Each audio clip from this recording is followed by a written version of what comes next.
Bonsoir. Merci d'être aussi nombreuses et nombreux. Merci pour votre présence, sachant qu'on a eu beaucoup de demandes d'inscription qui sont arrivées un peu à la dernière minute. Donc je vous avoue qu'on a un peu géré ces nouvelles inscriptions comme on a pu. Donc désolée si l'organisation a pu vous paraître un peu confuse. Voilà, je vais profiter de ces quelques minutes où les dernières personnes arrivent et s'installent pour refaire un rapide brief en fait, sur les petites recommandations de l'espace des diversités et aussi sur nos petites recommandations de la soirée. Donc voilà, je vais juste vous faire 3 points. En fait, merci de bien vérifier que vos téléphones portables sont en silencieux ou éteints. On va voir ce soir un timing, vous verrez, assez serré, dans le sens où on a énormément d'intervenants. Mais c'est très positif pour nous, ça nous montre combien la thématique suscite le débat, et on en est très heureux et heureuse. Voilà, simplement vous dire qu'il faudra qu'on quitte les lieux à 21h30. Et voilà, ça va être un petit défi pour nous tous, mais en tout cas, on compte sur chacun d'entre vous pour bien respecter cette règle, parce que derrière, on a un peu de ménage à faire. Et il faut vraiment qu'on libère l'espace. Pour ceux qui sont déjà venus, vous connaissez, je pense, cette règle-là. Vous dire aussi qu'on aura un buffet dînatoire entre les 2 tables rondes, donc à partir de 19h10, 19h15. Voilà, vous pourrez manger, grignoter et accéder à des boissons. Je vais en profiter aussi pour remercier l'espace des diversités et de la laïcité qui a bien souhaité nous mettre à disposition cet auditorium et les 2 salles qui se trouvent à l'étage, donc pour le buffet. Je voulais en profiter pour remercier très chaleureusement les intervenants et intervenantes, notamment celles et ceux qui sont venus de loin. En tout cas, voilà, on est très content de vous avoir avec nous. Et voilà, je voulais remercier l'équipe de Médecins du Monde, les bénévoles, les salariés. Je voulais remercier bien chaleureusement mes collègues du CHU de Toulouse. Je me rends compte que je ne me suis pas du tout présentée. Donc, je suis Marie Donius et je coordonne le dispositif e-care, qui est un dispositif d'appui aux professionnels en santé et auprès des travailleurs sociaux, et un dispositif d'accompagnement des personnes en situation de précarité avec une ou plusieurs pathologies chroniques. On aura l'occasion de représenter très brièvement le dispositif en suivant. Voilà, je vais reprendre ma petite liste des remerciements, parce que j'ai l'impression qu'on oublie toujours du monde. Je voulais remercier Congrès Minute d'avoir bien accepté de faire la captation vidéo ce soir. Merci à vous. Je voulais remercier Cofrimi pour sa présence et Interpretis pour avoir accepté, en tout cas nous avoir même proposé, de mettre à disposition 2 interprètes en langue des signes. Merci à Blandine Serre, du coup, et merci à Léo Carizé. C'est ça ? À Léo, merci à Léo. En tout cas, voilà, on va avoir un timing serré, mais on aura quand même le temps de prendre évidemment plusieurs questions du public. Donc n'hésitez pas dans les interstices à lever la main et on viendra avec vous avec les micros. Voilà. Je vais laisser la place à Karine Pariente, qui est la responsable du service médecine sociale et santé sexuelle du CHU de Toulouse, à Yann Lapère, qui est coordinateur régional de Médecins du Monde Midi-Pyrénées, et en suivant à Nicolas Chambon, qui est responsable scientifique à l'Ors Péressam Dara, sociologue et directeur de la revue Rhizome. Voilà. Merci et très bonne soirée.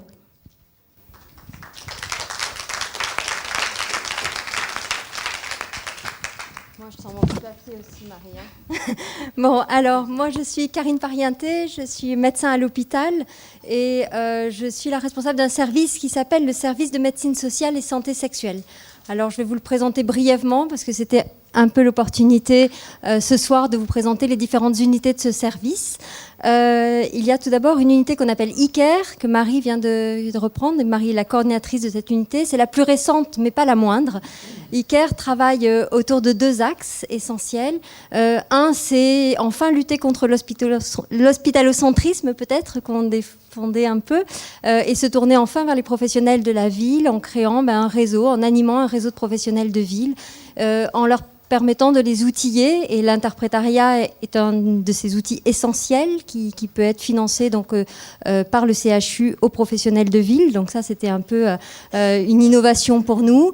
Et puis, le deuxième axe, c'est l'axe d'accompagnement au parcours de soins de personnes en situation de grande précarité. Grande précarité pour des raisons diverses. La barrière linguistique en est parfois une. La précarité sociale aussi. La perte d'autonomie. Donc un public extrêmement divers au travers de ces publics accompagnés dans leur parcours de soins. Les autres unités du service, elles sont peut-être un peu plus connues. Il y a les PASS, les permanences d'accès aux soins de santé, qui sont des services qui accueillent des personnes migrantes, pour plus de 90% d'entre elles, qui sont des gens sans droit à l'assurance maladie, très souvent primo-arrivants, très souvent en barrière linguistique. Et donc, ça fait maintenant 20 ans que les PASS existent, et ça fait des années qu'on accompagne ces personnes-là, et grâce au soutien, bien sûr, de l'interprétariat. On a une PASS mobile, qui est une PASS qui se déplace au plus près des personnes à la rue. Une autre unité, c'est bientôt fini la liste, c'est les lits Halte Soins de Santé, mais c'est important, je crois, de le partager. Les lits Halte Soins de Santé, c'est un établissement médico-social qui dépend du CHU pour accueillir des publics à la rue sur des lits infirmiers, sur des durées séjours de 1 mois environ, et pour leur permettre de se reposer pendant un épisode de santé aigu et une mise à l'abri. Donc là aussi, c'est un service qui utilise souvent l'interprétariat, parce qu'on a beaucoup de personnes en barrière linguistique dans notre unité. Et enfin, le centre de santé sexuelle, donc, qui accueille des publics plutôt à risque de maladies sexuellement transmissibles, et certaines venant de pays de haute prévalence. Voilà, donc c'est un service qui depuis longtemps utilise l'interprétariat.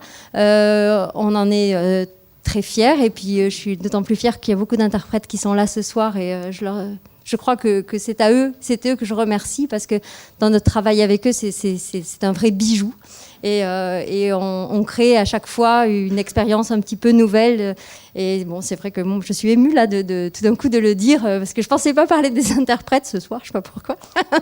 mais de les avoir vus là attendre et tout, et puis de les voir rentrer, je me dis oh là là, c'était le but de la soirée pourtant. Mais voilà. Mais je m'étais dit non, mais faut qu'on les remercie, pas seulement Cofrimi, mais les personnes qui sont elles-mêmes avec nous à nos côtés lors des consultations. J'étais pas obligée, mais je suis médecin de l'hôpital, et c'est vrai que je suis fière quand même de l'hôpital du CHU de Toulouse, qui porte l'interprétariat, qui a été précurseur pour ça, je pense, dans les hôpitaux. On a une coordination transversale de l'interprétariat qui nous permet d'avoir accès à l'interprétariat dans tous les services, quels qu'ils soient, avec peut-être des accès plus facilités dans certaines circonstances ou pour certaines unités dont on fait partie. Et donc ça, je crois quand même, c'est une valeur sûre à l'hôpital. Il faut continuer à la défendre, mais il a été précurseur. Voilà. Bon, j'espère que cette soirée, ce sera pour nous un partage d'expériences qui nous rendra meilleurs.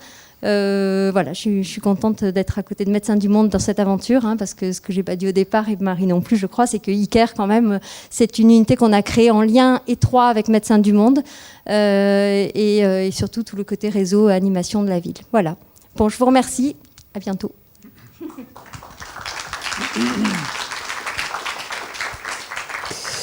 Merci Karine, tu as beaucoup parlé, j'ai plus qu'à présenter Médecins du Monde. C'est parfait. Merci quand même à Marie et Olivia qui ont beaucoup œuvré à l'organisation de la soirée. Ça a été un travail de longue haleine et de plusieurs semaines, voire plusieurs mois. Merci à tous les intervenants aussi qui se sont mobilisés, malgré le timing serré. Alors, je vais essayer de faire vite. Du coup, on ne présente pas Médecins du Monde. Ben si, c'est toujours important de présenter Médecins du Monde, parce que si on intervient aujourd'hui beaucoup en France et de plus en plus en France, alors qu'on agit et qu'on milite pour l'accès aux soins et l'accès aux droits en santé du public le plus précarisé, c'est que la situation en France, c'est pas une surprise, va de plus en plus mal. Donc la délégation de Toulouse n'est pas en reste. On est aujourd'hui 10 salariés, on a grossi. C'est l'indicateur aussi, une centaine de bénévoles. Et on intervient aujourd'hui sur 4 programmes. Pour info, on crée des programmes là où on évalue qu'il y a des besoins en santé qui ne sont pas couverts. On monte un projet, on milite, on soigne, on témoigne, hein, c'est notre devise, pour que ce projet soit repris aussi par un acteur de droit commun ou un autre opérateur, et qu'on puisse disparaître et transférer notre programme, comme on dit. C'est pour ça que notre centre de soins existe depuis 28 ans, je crois, maintenant à Toulouse. Une grosse difficulté d'accès aux soins qui fait qu'on est encore parti pour de nombreuses années. Donc on a notre centre d'accueil de soins et d'orientation, le CASO, que vous connaissez tous, qui permet une consultation médicale pour le public sans droit. Nos actions mobiles aussi, qui vont faire de la médiation santé essentiellement sur des bidonvilles, des squats en rue, avec une réorientation de ce programme de plus en plus vers les familles. Nous avons une mission exploratoire aujourd'hui auprès du public mineur non accompagné, qui est en train de s'écrire et qui est en cours de validation pour intervenir auprès du public mineur isolé sur Toulouse. Et pour être dans le droit fil de la soirée, un programme de santé mentale et soutien psychosocial destiné au public exilé justement, qui permet, à travers plusieurs activités collectives, des évaluations individuelles, un café du monde que vous devez tous connaître le vendredi après-midi, qui permet d'être un accueil inconditionnel et qui permet de faire du lien entre les publics, de la remise en confiance. On a des méthodes brèves qui nous permettent en gros de faire véritablement du soutien psychosocial, de renforcer les capacités du public, basées sur leurs propres ressources. Et derrière ça, donc on agit et on témoigne. Bien évidemment, on est très attaché à ce que l'interprétariat soit vraiment la clé de voûte du système. Et aujourd'hui, avec un exil de plus en plus fort, la France, terre d'accueil, malgré elle, malgré nos politiques, terre d'accueil toujours de plus en plus forte, qui permet malheureusement pas un accueil forcément adéquat aux problématiques que rencontre le public. Je veux dire par là qu'on a une double problématique sur le public à travers son parcours migratoire, qui se retrouve très exposé à des problèmes liés à la santé mentale, et les conditions d'accueil qui vont soit les renforcer, soit les créer. Et l'interprétariat est vraiment la clé de voûte de toute cette prise en charge importante. Nous militons bien sûr pour que l'interprétariat soit utilisé dans la santé mentale, mais pas simplement comme un outil à portée de main, mais qui soit structuré, qui soit financé, qui soit aussi sensibilisé auprès des professionnels de santé, et qu'on en fasse vraiment un outil à part entière et très structuré justement. Alors on a l'habitude de faire des soirées thématiques qui font plutôt consensus. Il n'y a pas vraiment de débat en fait, on dit toujours soirée débat, mais on est toujours tous d'accord et initiés sur les problématiques qu'on avance. Ce soir, on verra si on a quelques avis divergents du coup sur les conditions d'utilisation de l'interprétariat, le recours qu'on peut y avoir, etc. Voilà, je crois que j'ai à peu près fait le tour de ce que je devais dire. Merci.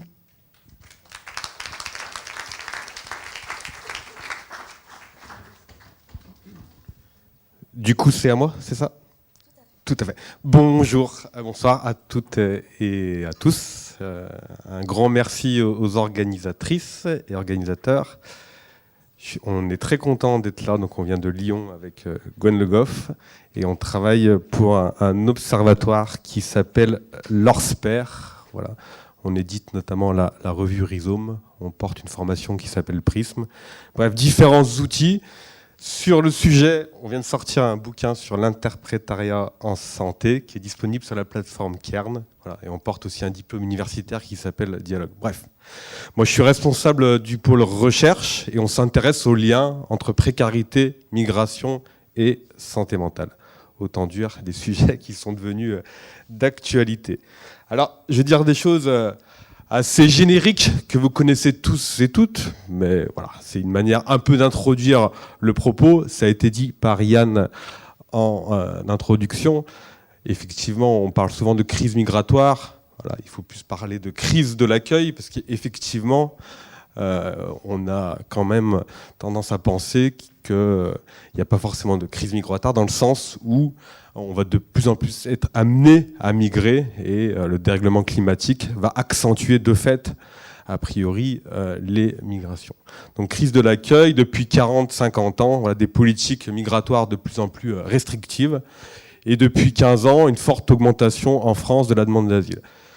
Et le dispositif national d'accueil, Les structures d'hébergement, notamment les CADA, ne sont toujours pas assez nombreux pour faire face à toutes les demandes d'hébergement.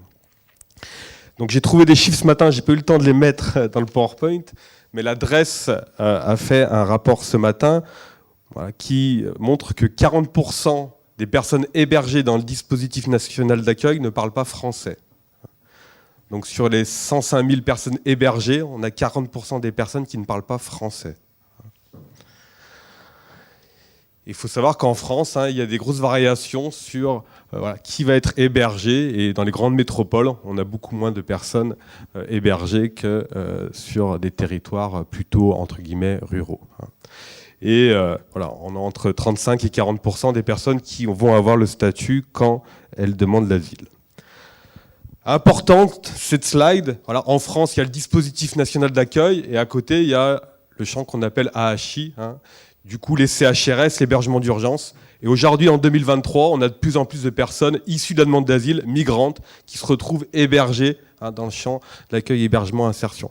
Il y a 20 ans, ce n'était pas le cas. Et donc, une corrélation très très forte entre migration et sans-abrisme. Donc, une précarisation des personnes demandeuses d'asile et plus globalement migrantes, primo-arrivantes. C'est important parce qu'aujourd'hui, on a une politique de logement d'abord. Donc, à l'Orsper, on porte un diplôme universitaire sur le logement d'abord. On s'est rendu compétent sur ces questions. Et le gros hic, c'est qu'il y a une grosse augmentation dans l'hébergement d'insertion et d'urgence de personnes migrantes, souvent sans droit ni titre, et du coup qui ne vont pas être éligibles à ce type de dispositif. Donc c'est un gros sujet de préoccupation aujourd'hui en France.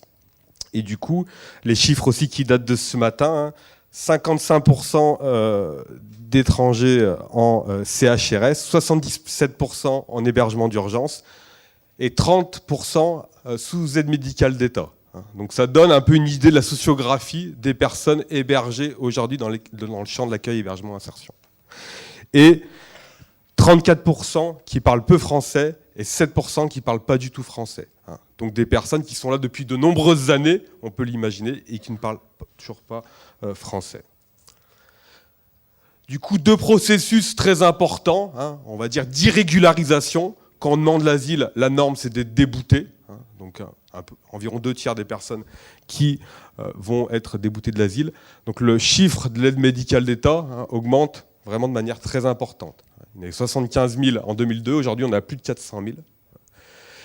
J'y reviendrai sur la question des parcours administratifs. Et précarisation, ça a été dit en introduction, précarisation liée aux procédures administratives et à la difficulté d'accéder à l'hébergement et au logement. Je me suis trompé sur le chiffre du nombre de CASO de Médecins du Monde, mais voilà, la sociographie aussi des personnes reçues au CASO de Médecins du Monde ont beaucoup augmenté, sont très différentes depuis une vingtaine d'années, et beaucoup de personnes migrantes, et pour beaucoup aussi allophones, ou avec des droits qu'on va dire incomplets.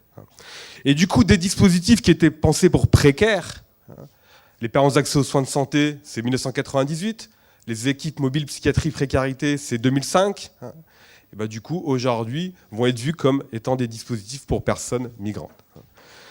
Vous voyez rien du slide, des chiffres, là, c'est dommage. En fait, on est de Lyon, donc de la région Auvergne-Rhône-Alpes, et l'ARS a mis à disposition une enveloppe pour le recours aux interprètes. Donc il y a 600 000 euros, et la cible, c'était pour les professionnels libéraux. Et on voit que l'enveloppe, elle est consommée à 60% par les PASS, et que le généraliste, c'est que 2%, les psychiatres libéraux, c'est 1,8%. Donc du coup, ça rate la cible, malheureusement.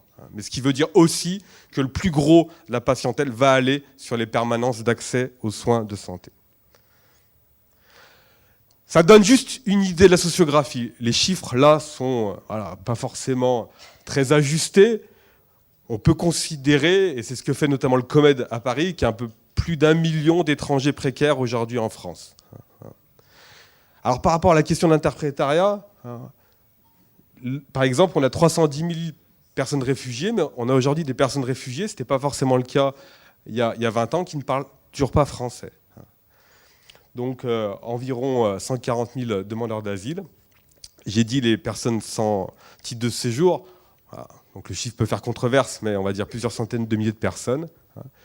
et aussi une augmentation du nombre de mineurs non accompagnés. C'est une véritable préoccupation aujourd'hui en France. Certains et certaines reconnus mineurs, d'autres ne pas reconnus ou en attente de minorité puisqu'en recours. Donc environ 50 000 personnes dans ces situations. Donc c'est hyper important.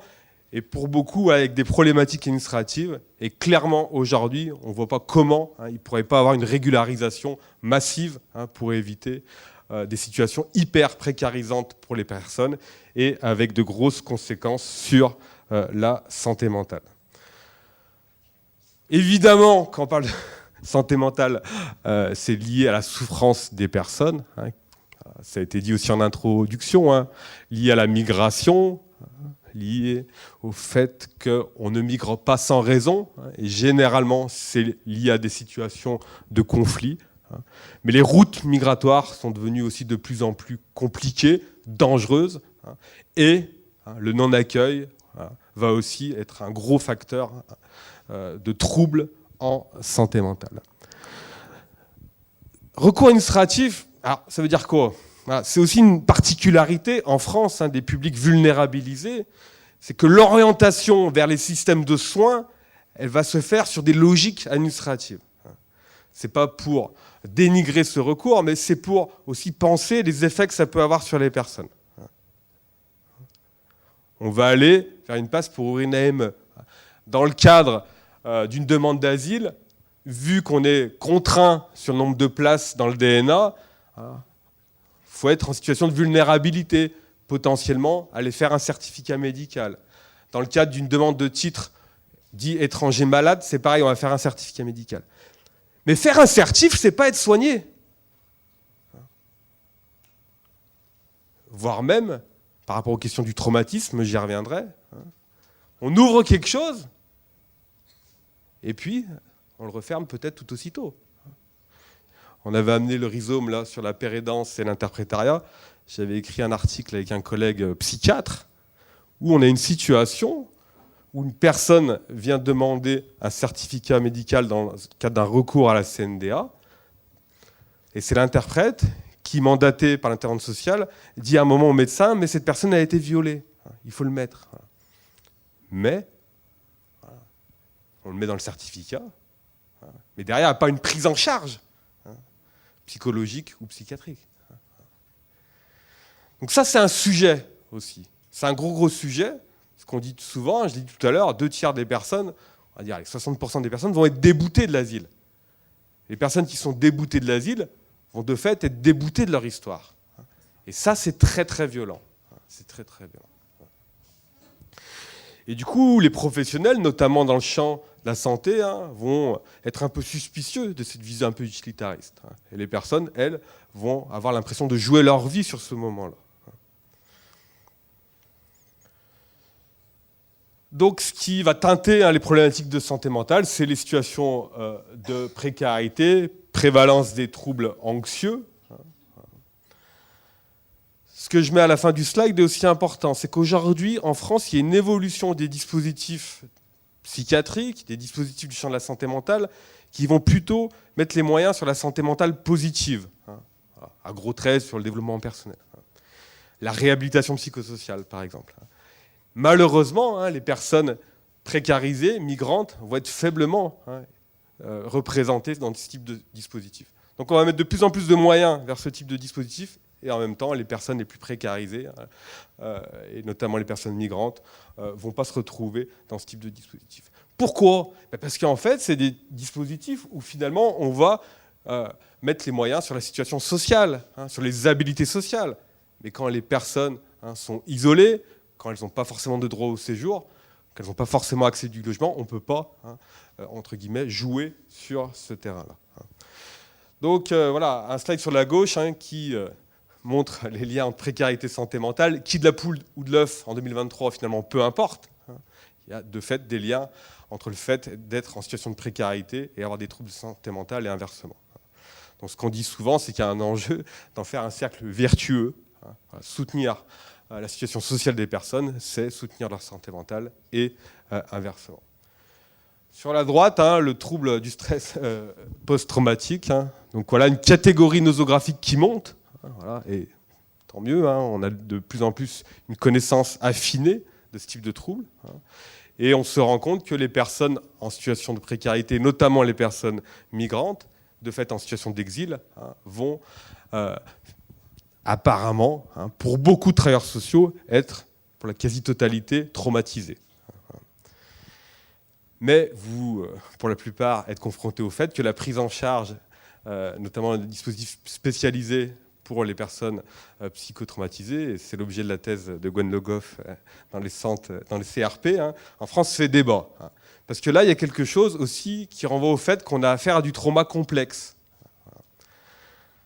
Et potentiellement, certaines modalités de soins pour les personnes, entre guillemets, avec un psychotrauma, ne vont pas forcément être adaptées, hein, pour les personnes migrantes. Parce que voilà, une situation sociale fragile. Hein, et ces théories et ces pratiques d'exposition au trauma, voilà, elles vont poser question, sachant aussi qu'on a des parcours où les personnes sont exposées à leur propre trauma dans le cadre de procédures administratives. Donc ça complexifie aussi énormément les types de prise en charge. Et en tout cas, ça thématise l'importance d'avoir des lieux sécures, hein, pour les personnes. On a vu qu'il y avait un Café du Monde, c'est ça, Médecins du Monde. Il y a la case de santé, je crois, à Toulouse. Enfin, là, il y a plein de dispositifs en France. À l'Orsper, on porte un espace psychosocial qui, de fait, cherche aussi à permettre aux personnes, hein, de se poser, d'avoir un répit. Et ça, c'est très, très important. Voilà. Données épidémiaux de la littérature internationale, on rabat souvent ces chiffres. Bon, c'est très approximatif, mais voilà. Stress post-traumatique dans la population réfugiée, on considère que ça va être 1/3. Et troubles dépressifs, c'est aussi pareil, 1/3. Donc c'est hyper important. Bon, c'est des généralités, ça, mais quand même, c'est important. Hein. De fait, ce qui va vulnérabiliser des conséquences sur la santé mentale, je l'ai dit tout à l'heure, c'est ce qui se passe avant la migration, hein, souvent les violences, les routes migratoires et l'accueil. C'est important quand même, parce que dans le rhizome qu'on avait fait, qui s'appelle « Soigner le traumatisme », il y avait Olivier Douville, psy, qui avait dit quelque chose que j'aime bien. Il disait, mais souvent, le trauma des personnes, il se présente en trompe-l'œil.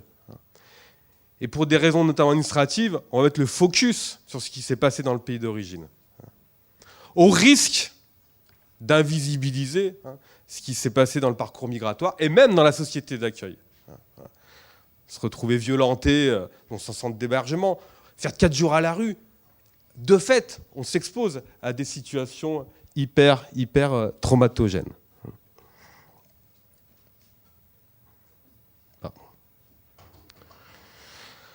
Donc pour finir, plus que 3 slides, hein, c'est voilà, des ruptures dans le parcours des personnes qui vont être des gros facteurs de troubles. On fait sa prise en charge, une personne qui n'a plus de statut, et même qui a le statut, du coup, ça peut être un facteur de troubles en santé mentale. Donc on est sur des parcours hyper précarisants, et voilà, le collectif imposé peut être aussi quelque chose qui vient potentiellement exposer les personnes à la violence. Et questionnons-nous, hein, sur les liens entre exposition à la violence, psychotrauma, état de stress post-traumatique. Et je vous invite aussi à réfléchir que nous pouvons agir sur ces situations, à notre niveau, quand bien même nous ne sommes pas, par exemple, psychologues. Voilà. Dans l'accueil, dans l'écoute. Et que si vous pensez qu'il y a une prise en charge, hein, plus elle peut se faire précocement, hein, mieux ça va être. En tout cas, sur le psychotrauma, aujourd'hui, hein, on va avoir des évolutions plutôt favorables. Donc ça nécessite, hein, de prendre du temps, hein, d'écouter, d'avoir des attitudes empathiques. Et puis, voilà, sur les situations hyper traumatiques, hein, de ne pas forcer les personnes, je dis tout à l'heure, d'avoir des temps et des lieux de répit. J'ai évoqué tout à l'heure la question du récit. Hein. Ça, c'est un sujet aussi. Hein. Il y a le récit administratif, il y a l'histoire qu'on raconte, il y a l'histoire qu'on se raconte. Et potentiellement aussi accompagner les personnes à l'évolution de cette histoire. Parce que de fait, pour telle ou telle procédure, on peut être amené à dire telle ou telle chose. Est-ce que ça fait du bien? Voilà. Est-ce que voilà, quand derrière on est débouté, qu'on est derrière son statut, on est accroché aussi à cette histoire. Et on est aussi une évolution aujourd'hui du champ de la santé mentale qui fait que d'avoir un récit de victime, c'est peut-être pas non plus quelque chose qui nous aide à aller mieux. Et effectivement, par rapport au sujet d'aujourd'hui, l'importance de pouvoir parler dans sa langue. La plupart d'entre vous sont peut-être familiers avec les procédures. Déjà, on n'y comprend rien. Et voilà, les personnes, souvent, n'y comprennent non plus pas grand-chose. Mais quand on ne parle pas la langue française, l'importance vraiment de pouvoir parler sa langue. Très, très important. Et en tant que chercheur, j'ai acquis l'intime conviction que là, il y avait vraiment encore un sujet. Et que malheureusement, aujourd'hui, en France, on peut encore rencontrer des personnes qui vont être hospitalisées, qui n'ont jamais vu d'interprète. Je me rappelle d'un entretien avec un psychiatre qui disait, en fait, au bout de 3 semaines d'hospitalisation, on s'est rendu compte qu'en fait, c'était ses mots. Elle n'était pas folle, elle était vietnamienne. Et ça, c'était en 2017. Donc par rapport au sujet, et je finirai là-dessus, de fait, on est sur une modalité de communication complexe et qui a un sujet à se comprendre, à se parler entre les personnes directement concernées, migrantes, qu'elles soient francophones ou allophones, les professionnels du champ de la santé et les interprètes. Et c'est l'intérêt aussi de ce type de rencontre, de voir qui fait quoi, et du coup, l'enjeu de se rencontrer, de se parler et de comprendre aussi la réalité de l'autre. Mais il nous paraît hyper important d'avoir le recours, aujourd'hui en 2023 en France, à des interprètes, des tiers, des médiateurs, pour comprendre la situation de l'autre. Merci à vous. Merci beaucoup Nicolas Chambon.